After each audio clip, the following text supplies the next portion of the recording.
I was one of those kids who loved to roam the countryside, and I grew up in a family of naturalists.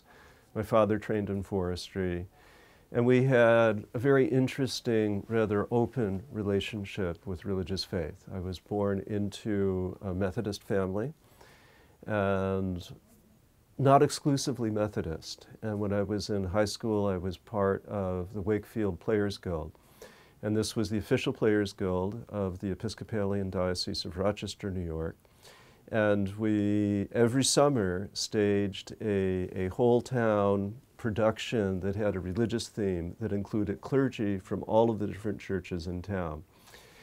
And consequently, we were in and out of the Roman Catholic Church. We were in the Episcopalian Church, the Presbyterian Church, the Methodist Church, the Lutheran Church.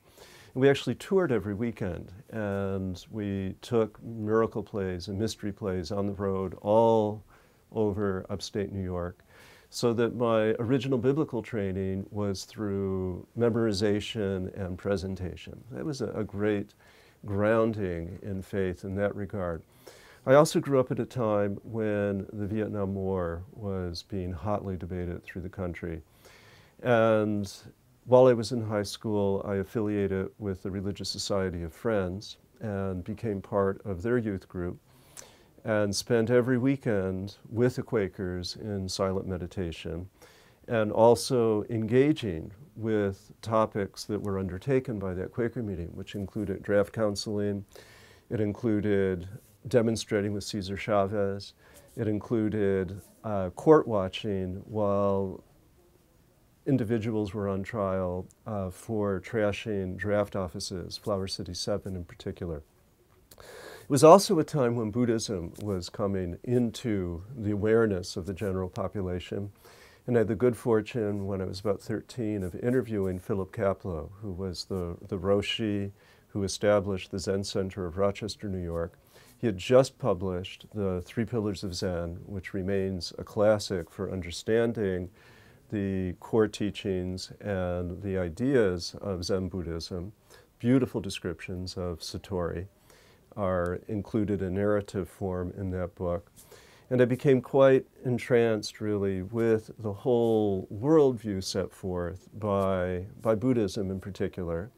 And I also began in high school to go to yoga classes, particularly taught by the Sikh organization, the Happy, Healthy, Holy organization established by Yogi Bhajan. In my very first year of college, I studied the Bhagavad Gita, chanting it in Sanskrit, with members of the Hare Krishna movement who had been given permission to teach this course at the State University of New York at Buffalo. I then transferred to Stony Brook. I began a 12-year apprenticeship under a woman from Calcutta who gathered a group of young people together to learn, to teach, to really move into the world of classical yoga, developed a regular, now lifetime, daily yoga and meditation practice, and then continued my studies in Tibetan language and in Sanskrit language. And we read the Bodhicharya Avatara simultaneously in Tibetan and Sanskrit, the core text of Tibetan Buddhism. We read the Bhagavad Gita verse by verse, examining, taking apart every single word in the Sanskrit and discussing it. We explored then in graduate school an array of other Buddhist and Hindu texts in the original. And then as I moved toward my doctoral dissertation, I found a beautiful, elegant, poetic, philosophical work of 32,000 verses in Sanskrit that combines aspects of Buddhism with aspects of Advaita Vedanta, with a tip of the hat to yoga as well as Jainism. And this launched me on what's been a multi-decade career now of going to the original source material, visiting the practice communities, interviewing, being with people, and then asking, for me, really what's been a driving force is asking the ethical questions. What are the implications of these different worldviews?